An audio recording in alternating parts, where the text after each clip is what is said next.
제가 좀 말씀 좀 드리겠습니다. 여러분 오늘 저희가 이제 히브리서 8장 우리가 이제 7절에서 13절까지의 말씀을 읽었는데 오늘 이 말씀의 핵심 주제 단어가 뭐라고 생각되십니까? 세 단어가? 네, 새 언약입니다. 한번 따라해 보시죠. 새 언약. 네, 새 언약입니다. 원래 여러분 이제 그 언약 그렇게 되게 되면 언약은 영어로 두 가지가 있습니다. 하나는 카버넌트라고 불리는 언약이 있고 또 하나는 테스타먼트라고 하는 이런 언약이 있습니다. 우리가 이제 주로 이제 언약 그러면 어떤 단어를 많이 씁니까? 카버넌트라는 이런 말을 많이 쓰게 되는데 특별히 이 테스타먼트라고 하는 건 여러분 우리 성경 있지 않습니까? 성경 신약 구약할 때 그 언약이 뭡니까? 그게 이제 테스타먼트거든요. 그래서 우리가 구약 그러면 올드 테스타먼트, 신약하면 뉴 테스타먼트라고 합니다. 그래서 이런 카버넌트와 테스타먼트가 있는데 이것이 어떤 차이가 있는가, 이것을 여러분들이 아셔야만 오늘 8장에서 히브리서 기자가 이야기하고 있는 새 언약이 무엇인지 알 수가 있습니다. 이런 기초적인 것부터 우리가 구별이 안 되면 엉뚱한 방향으로 이제 이 말씀을 해석하게 되는 그런 우를 이제 범하게 되는 것입니다. 자, 그 다음 보십시오. 자, 오늘 이제 히브리서 8장 2절 말씀에 가보게 되면은 새 언약이라는 말이 나오는데 영어 킹제임스 성경에 가보게 되면 이렇게 쓰여 있습니다. A new covenant라고 되어 있습니다. A new covenant, 새 언약이라고 되어 있습니다. 그런데 우리가 신약은 뭐라고 부른다고요? New Testament인데 원래는 우리 히브리서 9장에 가보게 되면 한번 여러분 9장 한번 가보십시오. 9장 16절 말씀을 가보십시오. 이따가도 저희들이 찾아서 읽어보겠는데 9장 16절 말씀에 가보면 거기 상속 언약이 나오는 것을 여러분 다 확인하셨습니까? 거기 상속 언약이 영어 킹제임스 성경에 뭐라고 되어 있냐면 테스타먼트라고 되어 있습니다.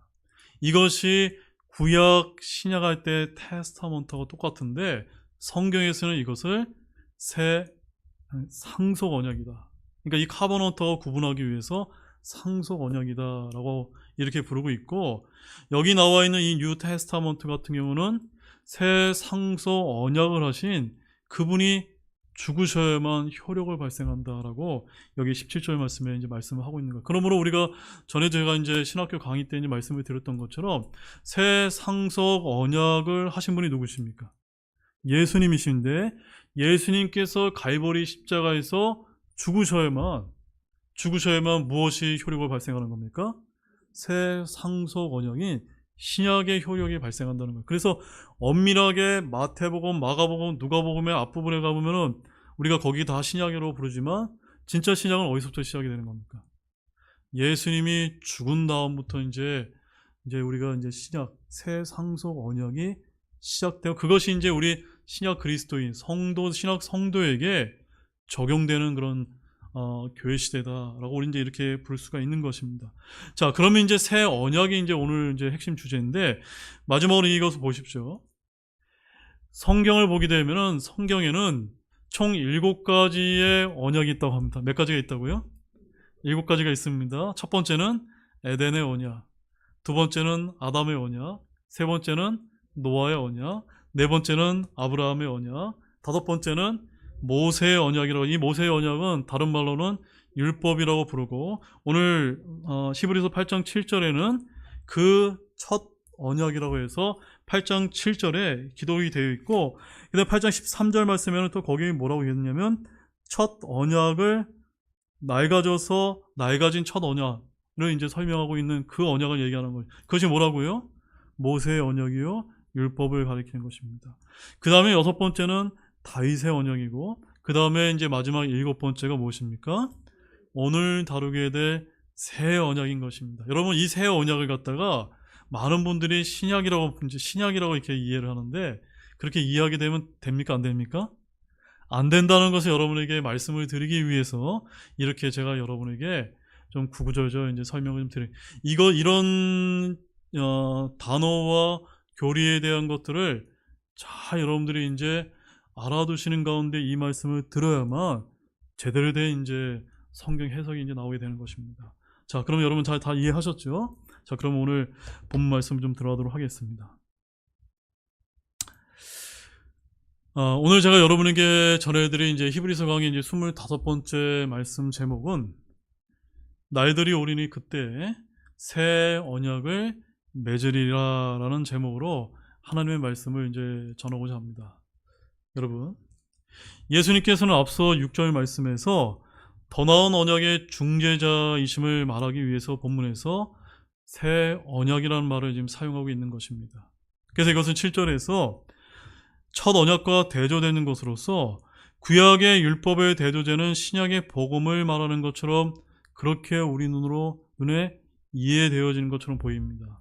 물론 예수님께서 지금 대제사장으로서 그분의 몸된 교회에 속한 성도들을 위해 사역하시기 때문에 구약의 레위 제사장들이 여러 번 드림으로써 할 수 없었던 것을 예수 그리스도께서 한 번 드리심으로 영원히 이루셨다는 내용으로 볼 때 어느 정도 인정할 만한 그런 부분이 있다고 생각이 되어집니다. 히브리서는 지금께서 예수 그리스도께서 레위 제사장들보다 훨씬 더 뛰어난 새로운 대제사장이라는 점을 지금까지 계속해서 강조해 왔습니다. 더욱이 우리는 앞에서 그분이 교회 시대의 신약 성도들만을 위한 제사장이 아니라 먼저 유대인들을 위한 대제사장이 되어야 함을 충분히 살펴보았습니다. 자, 그렇다면 여기서의 새 언약도 이 시대를 위한 신약의 의미가 아니라 유대인들을 위한 더 특별한 의미로 사용될 수 있음을 저와 여러분들이 기억할 필요가 있습니다. 자, 물론 구약의 율법과 대조되는 것은 신약의 복음이 맞습니다. 하지만 그 경우에 사용되는 단어는 테스타먼트로서의 언약을 이제 말하는 것입니다. 제가 뭐라고요? 테스타먼트로의 언약, 즉 신약이 바로 구약과 대비되는 것이라는 점입니다. 이 단어는 우리가 흔히 구약, 올 테스타먼트, 또한 신약, 뉴 테스타먼트라고 말할 때 쓰이는 단어로서 그야말로 예수 그리스도의 피로 새로운 백성과 맺으신 새 상속 언약, 바로 신약 시대를 이끄는 언약이라는 것을 말해주는 것입니다. 자, 이 부분에 대해서는 히브리서 9장에 가서 좀 더 자세하게 이제 다룰 계획입니다. 자, 그렇지만 오늘 본문에서 사용되는 단어는 테스타먼트가 아니라 어떤 단어입니까? 카버넌트로서의 언약이라는 점입니다. 테스타먼트가 아니라 카버넌트로서의 언약입니다. 바로 이 언약은 교회 시대를 다루는 테스타먼트의 언약과는 분명한 차이가 있으며 오히려 하나님께서 원래부터 왕국을 계획하시고 그것을 이루시려고 진행시키는 과정에서 등장하는 그분의 경륜들과 관계가 된다는 점입니다. 즉 언약은 무엇과 관련이 있다고요? 하나님께서 세우고자 하시는 왕국과 관련됐다는 것을 여러분 기억하길 원합니다.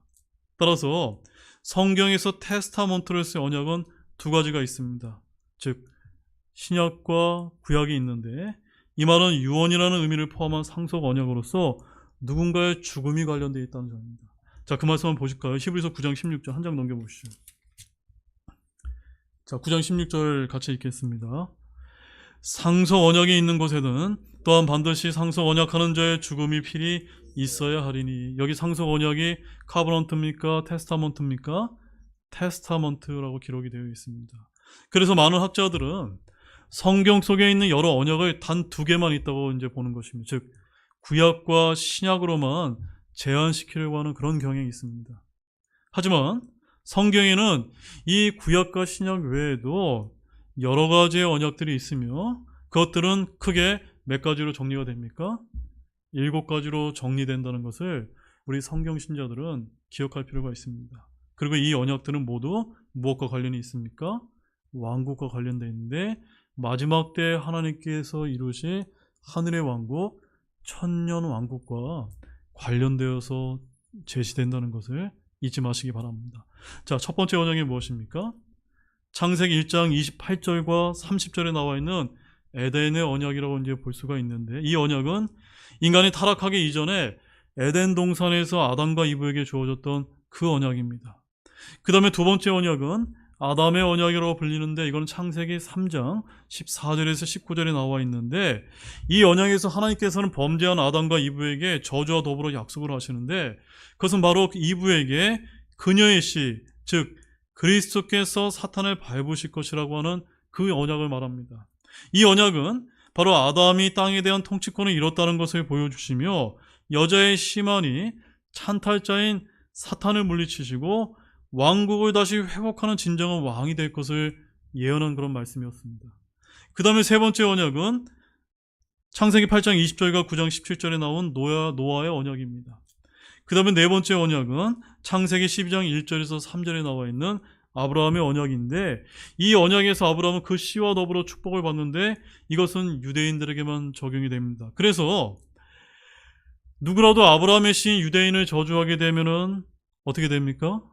저주를 받고 유대인을 축복하게 되면은 축복을 받습니다. 그래서 우리가 어느 편에 서야 됩니까?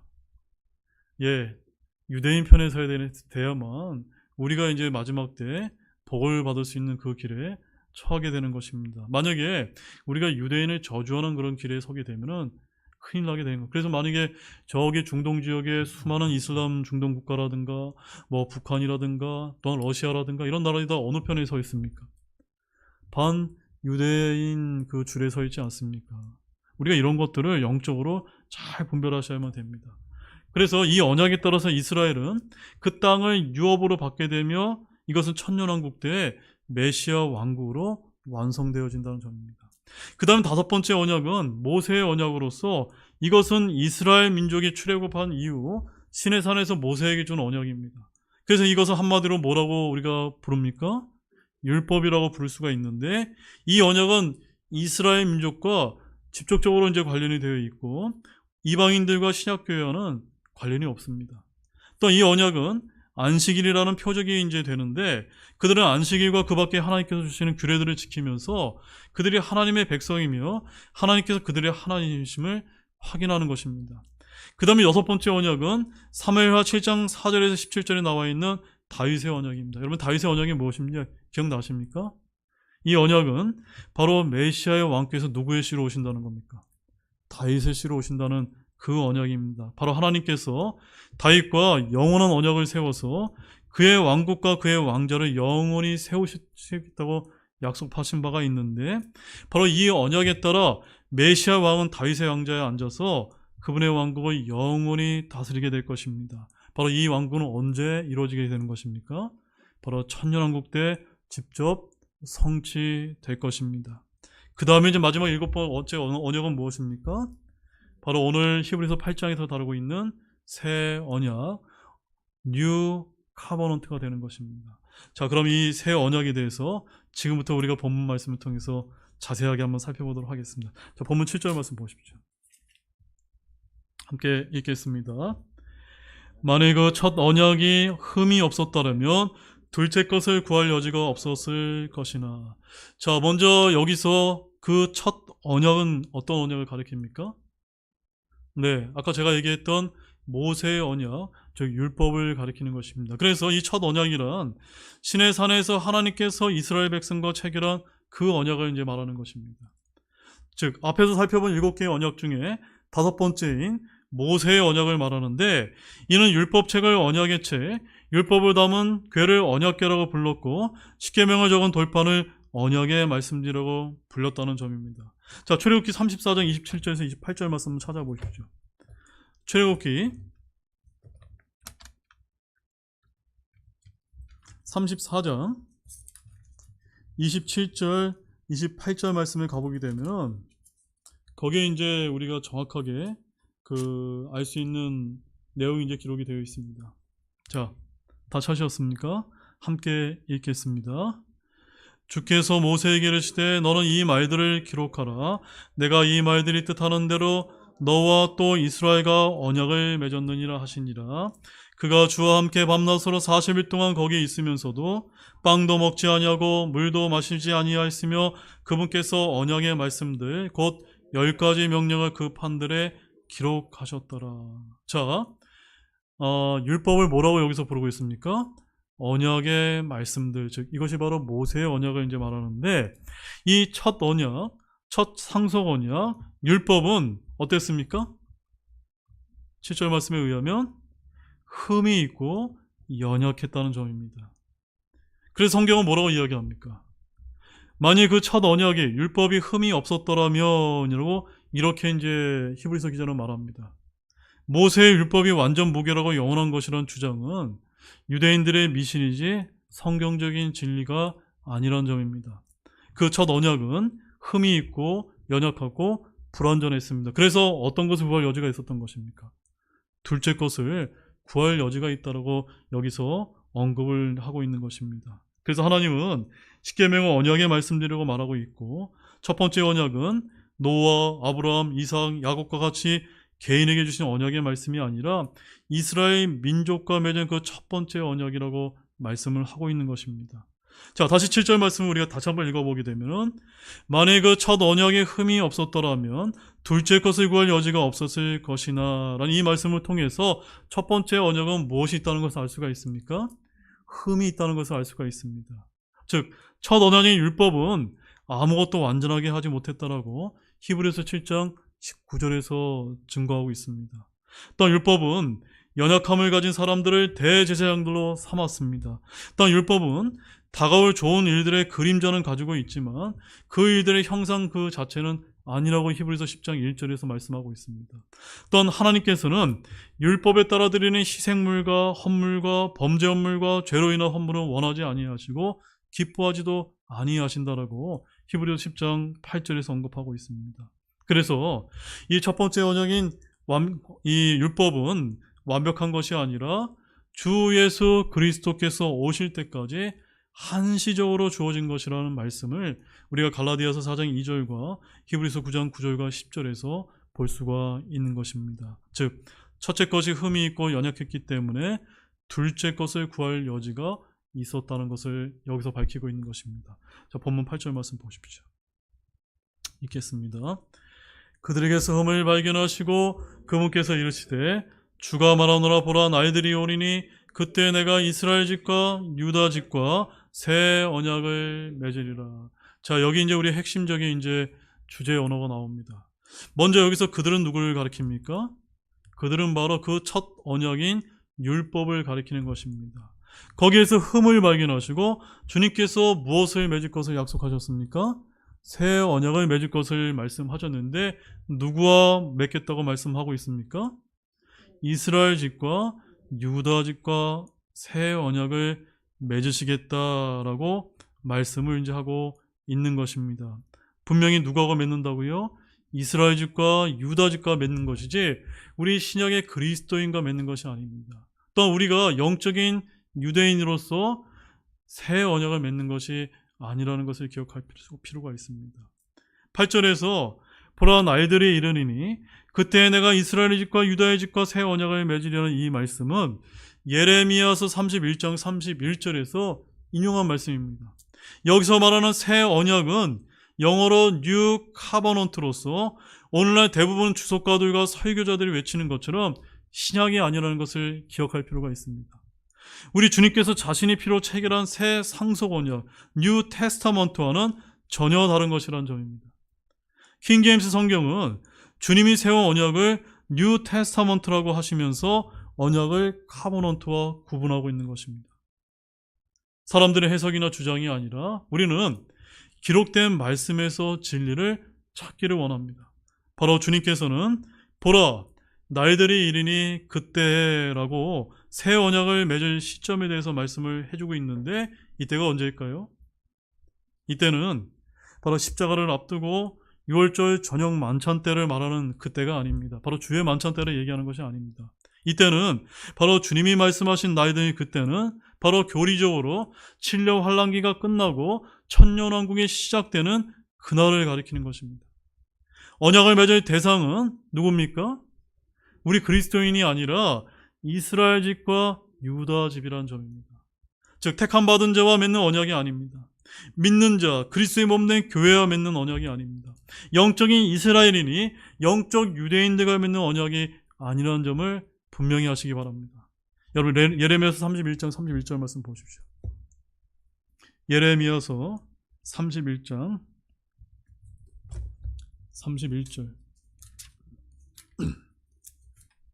자, 오늘 말씀은 어려운 말씀이기도 하지만 잘 따라오시면 그렇게 어려운 말씀이 아닐 수가 있습니다. 예레미야서 31장 31절 말씀 함께 우리 읽겠습니다. 주가 말하노라 보라 날들이 오리니 내가 이스라엘 집과 유다 집과 새 언약을 맺으리라. 바로 이 말씀이 어디에 언급된 겁니까? 오늘 본문 히브리서 8장 8절에 이제 인용되고 있는 것입니다. 여기서 주님은 누구와 언약을 맺는다고 하셨습니까? 이스라엘 집과 유다 집이라고 말씀하셨습니다. 주님은 대언자 예레미야를 통해서 이미 멸망을 해버린 북왕국 이스라엘과 이제 곧 멸망하게 된 남왕국 유다와 새 언약을 맺을 것이라고 예언을 했던 것입니다. 본문을 슬쩍 바꿔서 이 구절을 오늘날 신약교회에 적용하는 것은 올바른 적용이 아닙니다. 마태복음 26장 27절과 28절 한번 찾아보시기 바랍니다. 자, 마태복음 26장 27절과 28절 말씀을 찾아보십시오. 자, 이 말씀은 주의 만찬 때 주님께서 십자가에 못 박히시기 전에 잔을 집으시고 하신 말씀입니다. 함께 읽어보겠습니다. 또 잔을 집어 감사를 드리신 뒤 그들에게 주시며 이르시되 너희는 다 그것을 마시라. 이것은 죄들의 사면을 얻게 하려고 많은 사람을 위해 흘린 나의 피 곧 새 상속 언약의 피니라. 여기 마지막에 뭐라고 되어 있습니까? 새 상속 언약. 영어 킹제임스 성경에는 New Testament. 이 새 상속 언약이 누구에게 적용되는 겁니까? 저와 여러분은 바로 신약 성도, 신약 그리스도, 신약 교회에 해당되는 말씀입니다. 그런데 오늘 본문에는 이 새 상속 언약이 아니라 뭐라고 얘기하고 있습니까? 새 언약으로서 뉴 카버넌트를 말하는 것이기 때문에 우리 교회에게 해당되는 말씀이 아니라는 것을 구분하시라는 말씀입니다. 따라서 예수님의 이 말씀은 바로 이스라엘 집과 유다 집과 맺은 새 언약이 아닙니다. 오늘날 소위 근본주의자나 보수, 정통, 복음, 개혁 등 온통 좋은 말을 다 쓰는 설교자들이 성경 본문을 읽는 그대로 해석하기보다는 영적으로 비유적으로 해석하면서 경건한 해석이나 적용이라고 이제 주장을 하는데, 주님은 분명히 말씀하시기를 내가 이스라엘 집과 유다 집과 새 언약을 맺으리라라고 말씀을 하셨던 것입니다.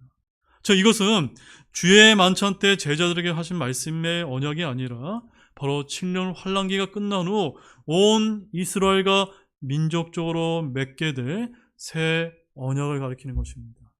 여러분 이해되셨습니까? 자, 본문 9절 말씀 보십시오. 읽겠습니다. 그것은 내가 그들의 조상들의 손을 잡고 그들의 이집 땅에서 이끌고 나오던 날에 그들과 맺은 언약에 따른 것이 아니라 그들이 내 언약에 머무지 아니하였으므로 내가 그들을 중히 여기지 아니하였노라. 주가 말하노라. 우리가 이 말씀을 통해서도 우리 교회에게 해당되는 말씀이 아니라는 것을 우리가 이해할 수가 있습니다. 바로 새 언약은 시내 산에서 출애굽한 이스라엘 백성들과 맺은 모세의 언약에 따른 것이 아닙니다. 바로 시내 산에서 이스라엘은 모세를 중재자로 해서 동물의 피를 뿌려 하나님과 언약을 체결했습니다. 이스라엘은 하나님의 법을 지킬 것을 약속했고 하나님은 그들에게 율법을 지키고 순종하며 모든 백성들보다 뛰어난 특별한 보물, 제사장 왕국이 되며 거룩한 민족이 되리라고 이렇게 말씀을 하셨습니다. 자, 그런데 이스라엘이 어떻게 했습니까? 이스라엘이 그 첫 언약에 머물렀습니까? 머무르지 않았습니까? 머무르지 않았습니다. 율법을 어기고 언약을 버리고 깨트리고 잊어버렸다는 점입니다. 그래서 본문에서는 9절 말씀에 뭐라고 얘기합니까? 그들이 내 언약 안에 머물지 아니하였으므로 라고 말하고 있는 것입니다. 바로 이 말씀은 구약의 이스라엘 백성들의 불신과 불순종을 단적으로 보여주고 있는 그런 뜻인 것입니다. 바로 이스라엘이 출애굽한 후에 맺은 모세의 언약, 즉 율법 안에 머무지 않았기 때문에 주님은 그들을 중히 여기지 아니하셨다라고 말씀을 하시는 것입니다. 성경이 말씀하기를 히브리서 10장 28절 말씀을 가보게 되면 거기 이런 말씀이 기록되어 있습니다.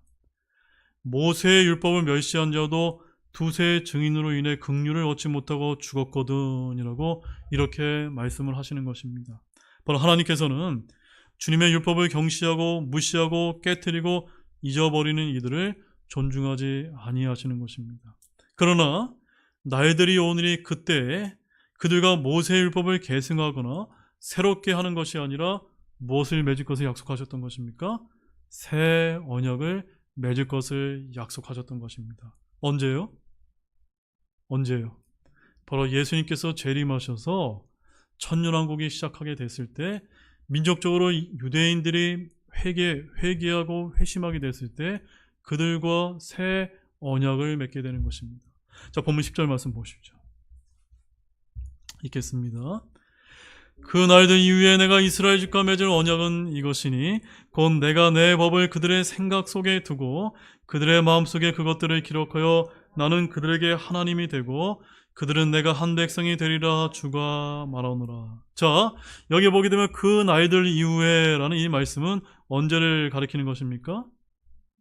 바로 이방인의 때 이후, 즉 7년 환란기가 끝난 이후, 다시 말하면 천년왕국의 시작을 가리키는 것입니다. 이방인의 때는 언제까지입니까? 바벨론의 포로기부터 시작해서 7년 환란기 때까지입니다. 지금 교회 시대는 이방인의 때에 속하게 되는데, 이 시기에 이스라엘은 이방인들에게 짓밟히는데 7년 환란기 때 절정을 이루게 되면서 이방인의 충만한 때가 차게 된다고 누가복음 21장 4절에서 이제 예언하고 있는 것입니다. 이때 이스라엘은 지구상에서 끝이 나는 것이 아닙니다. 바로 야곱의 고난인 7년 환란기가 끝난 이후에 하나님께서는 유대인과 무엇을 맺으십니까? 새 언약을 맺으시겠다라고 약속하고 계신 것입니다. 여기서 이스라엘 집은 문자 그대로 진짜 이스라엘을 말하는 것입니다. 우리 영적인 유대인이라고 불리는 교회가 아닙니다. 바로 내가 내 법들을 그들의 생각 속에 두고 그들의 마음속에 그것을 기록하여 라는 이 말씀은 돌판에 기록된 그 첫 언약과의 차이점을 여지없이 보여주고 있습니다. 새 언약은 이스라엘 사람들의 생각 속에, 마음 속에 기록이 되는데 그때 그들은 새 영과 새 마음을 받게 된다는 점입니다. 자, 에스겔서 말씀 가보시죠. 에스겔서 11장 19절과 20절 말씀입니다. 에스겔서 11장 19절에서 20절 말씀입니다. 자, 여기 14절 윗부분에 하게 되면 어떤 소제목이 있습니까? 이스라엘의 회복이라는 말씀이라는 그 소제목을 통해서 바로 이 에스겔서 14절부터 20절까지의 말씀이 어디에 해당되는 말씀임을 알 수 있습니까? 7년 환란기인 야곱의 고난의 때가 끝나고 바로 천년왕국 때 유대인들이 민족적으로 회복이 되는 것을 말한다는 것을 우리가 교리적으로 알 수가 있습니다. 자, 19절 20절 말씀 함께 읽겠습니다. 내가 그들에게 한 마음을 주고 너희 안에 한 새 영을 넣어주며 그들의 산에서 돌같은 마음을 제거하고 살로 된 마음을 그들에게 주어 그들이 내 법규들 안에서 걷게 하며 내 규례들을 지키고 행하게 하리니 그들은 내 백성이 되고 나는 그들의 하나님이 되리라. 이게 언제 이루어진다는 겁니까? 천년왕국 때에 이루어지게 돼 그 일을 대언하고 있는 것입니다. 바로 이 일은 구약에서 주의 법인 율법을 버린 유대인들에게 주셨던 말씀인 것입니다. 대언자 에스겔은 바벨론의 포로로 잡혀온 유대인들에게 주님의 약속을 선포했던 것입니다. 첫 언약에서 이스라엘은 약속의 땅과 율법을 받았지만 무엇은 받지 못했습니까? 새 영과 새 마음은 받지 못했던 것입니다. 그들은 육체의 할례는 받았지만 무엇의 할례는 받지 못했습니까? 마음의 할례는 받지 못했습니다. 그래서 율법을 지킴으로써 얻는 복 대신에 저주를 받았던 것입니다. 그러나 새 언약을 맺게 되면 마음의 할례를 받고 속에 새 영을 받고 돌같은 마음 대신에 살로 된 마음을 받아서 하나님의 법을 지키게 될 것이라고 하는 약속의 말씀인 것입니다. 그때 그들은 주의 백성이 되고 주님은 그들의 하나님이 되시는 것입니다. 자, 요약을 하자면 천년왕국 때 이스라엘과 맺을 새 언약은 그들에게 새 마음과 새 영을 주시겠다는 것입니다. 이제 더 이상 율법은 잊을 일이 없는 것입니다. 율법 때문에 저주받을 일도 없습니다. 지금까지 역사는 계속 반복되었지만 새 언약을 맺고 새 영과 새 마음을 받으면 그들 속에 법을 기록해 주시기 때문에 더 이상 과거처럼 반역하고 불순종하고 율법을 어김으로써 저주와 심판을 받는 일이 없게 될 것이라고는 그런 의미인 것입니다. 바로 유대인들에게 이런 말씀이 유대인들이 이해했다면 이 왕국이 어떤 왕국입니까? 메시아의 왕국으로서 유대인들이 소망을 했던 그 약속의 말씀인 것입니다. 본문 11절 말씀입니다. 있습니다. 그들이 각각 자기 이웃과 각각 자기 형제를 가르쳐 이르기를 주를 알라 하지 아니하리니 이는 가장 작은 자부터 가장 큰 자까지 모두가 나를 알 것이기 때문이라. 어떤 목사님들이 이 말씀을 가지고 신약에다가 적용을 해서 이것이 복음이다라고 얘기하면서 우리 교회 시대 때 이루어진 일이다라고 이렇게 해석을 하신 분이 있습니다. 여러분, 이 말씀이 그렇습니까? 지금 누군지 주를 알라 하게 되면 작은 자부터 큰 자까지 다 아는 시대가 맞습니까? 아니라는 점입니다. 새 언약을 맺으면 천년왕국된 이스라엘 집은 그들의 마음속에 주의 법이 기록되어 있기 때문에 각각 자기 이웃과 자기 형제를 가르쳐 주를 알라고 할 필요가 없게 되는 시대가 열리게 된다는 점입니다. 레위 지파의 제사장이나 대언자들이 백성들에게 주의 말씀을 가르칠 필요가 없게 되는 것입니다. 성경 공부가 전혀 필요 없고 전도도 필요 없게 되는 것입니다. 그때는 지금이 아니라 언제입니까? 천년왕국 때라는 점입니다. 주님을 증언하기 위해서 목소리를 높일 필요도 없고 회당도 필요 없고 신학교도 필요 없는 그때가 열리게 되는 것입니다. 바로 이스라엘의 집의 가장 작은 자로부터 가장 큰 자에 이르기까지 모두가 주님을 알게 될 것이기 때문입니다. 바로 주를 아는 지식이 넘쳐나는 시대가 바로 천년왕국의 시대이기 때문입니다. 이사야서 11장 9절 말씀 가보십시오. 이사야서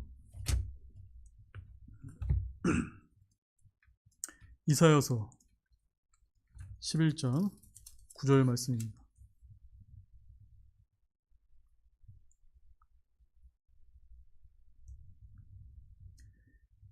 자, 여기 보게 되면 이사야서 11장에 보게 되면은 소제목의 이세시의 통치라고 되어 있는 이것은 바로 메시아로 오실 예수 그리스도를 가리키는 것이고 10절 말씀에 그날에라고 하는 것은 바로 천년왕국 때를 이제 가리키는 것입니다.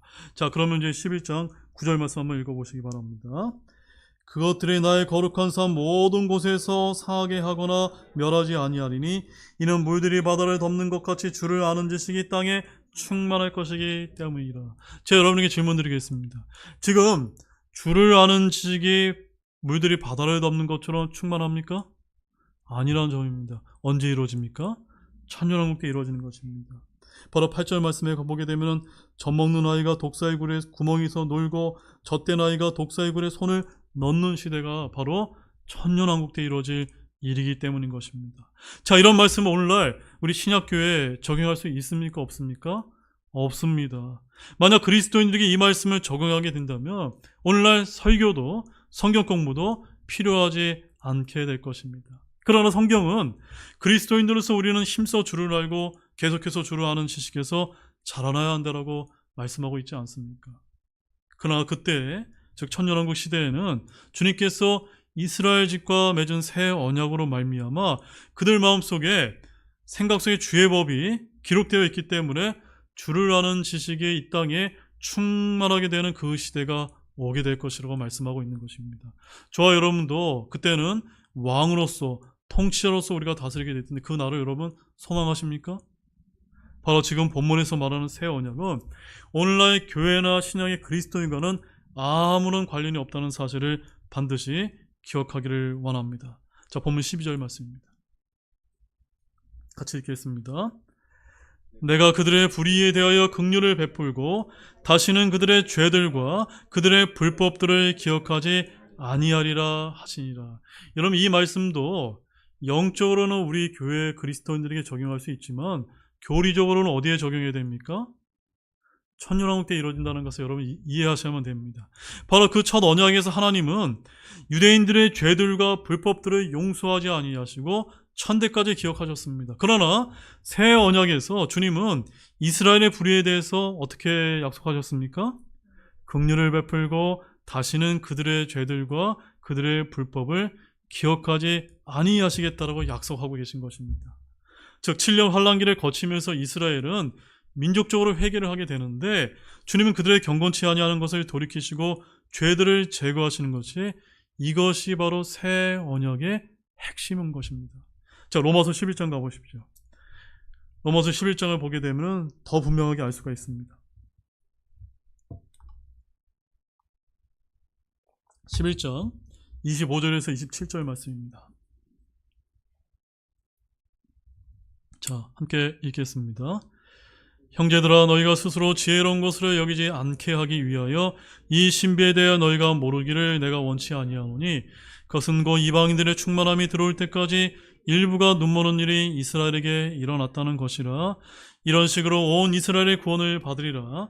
이것은 기록된 바 시온에서 구출자가 나와 야곱에게서 하나님의 성품에 위대하는 것을 치워버리니, 내가 그들의 죄들을 제거할 때 이것이 그들을 향한 내 언약이라 함과 같으니라.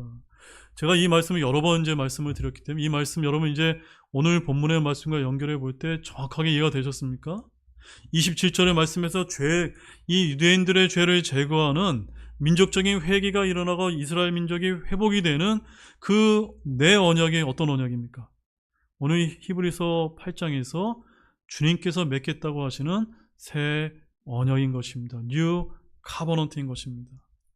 지금 이스라엘은 어떻습니까? 주님을 거역하고 배척한 죄, 불신의 죄를 여전히 해결하고 있지 못하지 않습니까? 그렇게 그들의 죄는 제거됐습니까? 안 됐습니까? 제거되지 않았습니다. 그들은 민족 전체가 회개하고 회심해야 불법과 죄들이 제거되는 것입니다. 그러나 대부분의 유대인들은 회개하고 회심하는 대신에 교회를 박해하고 그들을 예루살렘에서 쫓아내버렸습니다. 주님은 그들의 불의에 대해서 긍휼을 베풀고 다시는 그들의 죄들과 불법을 기억하지 아니하겠다고 하셨는데, 이것은 바로 유대인들의 민족적인 회개와 회심을 전제로 하는 것입니다. 이 일은 예수 그리스도의 지상재림을 통해서 일어나는 일임을 믿으시기를 바랍니다. 바로 이스라엘 집과 맺을 새 언약은 하늘의 왕국, 천년왕국에서 이스라엘을 얻게 될 지위와 상태에 대한 언약인 것입니다. 본문 마지막 13절 말씀입니다. 함께 읽겠습니다. 그분께서 새 언약이라고 말씀하심으로써 첫 언약을 낡은 것으로 만드셨으니 이제 쇠하고 낡아지는 것은 곧 사라지기 마련이라. 이제 어렵지 아니하시죠? 하나님께서 이스라엘과 맺은 언약은 어떤 언약입니까? 새 언약, 뉴 카버넌트라고 말씀하셨습니다. 바로 주의 만찬 때 예수님을 믿어서 구원받은 우리와 같은 신약 성도들과 세운 새 상속 언약, 뉴 테스타먼트가 아닙니다. 이 둘은 대상의 차이가 있습니다. 하나님이 친히 새 언약이라고 말씀하심으로써 첫 언약을 낡은 것으로 만드셨다는 점입니다. 새 언약이지 언약의 새로운 해석이나 새롭게 된 언약이 아닌 것입니다. 바로 예수님을 믿는다는 유대인들, 율법 준수를 외치는 이들 중에 첫 언약에 대한 미련을 버리지 못하고 새 언약을 부정하는 이들이 있습니다. 율법은 이제 쇠하고 낡아지는 것으로 곧 사라지게 된다는 것을 아시기 바랍니다. 이게 언제 일어납니까? 어떤 분들은 이 말씀을 영적으로 적용을 해서 그리스도 안에서 이미 사라졌다라고 이렇게 주장하시는 분이 있습니다. 그러나 지금 본문은 교회와 그리스도인에 관한 말씀이 아니란 점입니다. 그림자로서 율법은 천년왕국에서 실체가 온다는 사실입니다. 그러나 주님께서 새 언약을 맺게 되시면 첫 언약, 옛 언약은 낡은 것이 되고 쇠하고 낡아지며 곧 사라지게 되는 것입니다. 본문을 주의해서 주목해서 우리가 읽어야 되는 것입니다. 13절 마지막에 다시 한번 읽어보실까요? 이제 곧 사라지리라. 무엇이 사라지는 것입니까? 그 첫 언약인 율법이 사라지는 것입니다. 바로 이 구절은 정확히 7년 환란기가 끝나는 때에 관한 그런 말씀인 것입니다. 율법은 아직 사라진 것이 아닙니다. 그러나 곧 앞으로 사라지게 될 것으로 믿으시기 바랍니다. 지금 유대인들은 모세의 율법을 읽지만 마음을 덮고 있는 베일로 말미암아 예수 그리스도를 온전히 알지 못하고 믿지 못하고 있는 그런 상태라는 점입니다. 그러나 그들의 마음이 주께로 돌아서게 되면 바로 예수님께서 재림하시게 되면 민족적인 회개와 회심이 일어나 덮었던 베일이 덮어지면서 그들이 주님을 깨닫게 된다는 점입니다. 이 일은 오늘날 교회가 이스라엘의 선교 활동이나 전도를 통해서 이루어지는 일이 아니라 바로 야곱의 고난의 때인 7년 환란기를 거치면서 일어나게 될 하나님의 경륜인 것입니다. 그때 그들은 새 언약을 맺음으로 첫 언약이 쇠하여 낡아지는 것으로 곧 사라지게 된다는 사실을 아시기 바랍니다. 이제 결론을 맺겠습니다. 사랑하는 여러분, 오늘 본문과 또한 신약 신구약의 여러 군데의 말씀을 통해서 오늘 히브리서 기자가 다룬 새 언약의 대상이 누구인지, 어느 때에 맺게 될 언약인지 여러분 교리적으로 분명하게 이제 분별을 하셨습니까? 본문은 세대주의 관점에서 올바로 구분해서 읽고 이해하지 않으면 바르게 이해할 수 없다는 것을 기억하기를 원합니다. 우리 그리스도인들은 유대인들이 맺게 될 새 언약과는 상관이 있습니까? 없습니까? 상관이 없습니다. 이 교회 시대에 우리는 어떤 언약을 맺었습니까? 예수님의 피로 말미암아 새 상속 언약을 맺었고 영원토록 하나님의 자녀가 되었음으로 인하여 감사를 드리기 원합니다. 이를 감사히 여기면서 주님께 영광을 돌리기를 원합니다. 기도 마치겠습니다.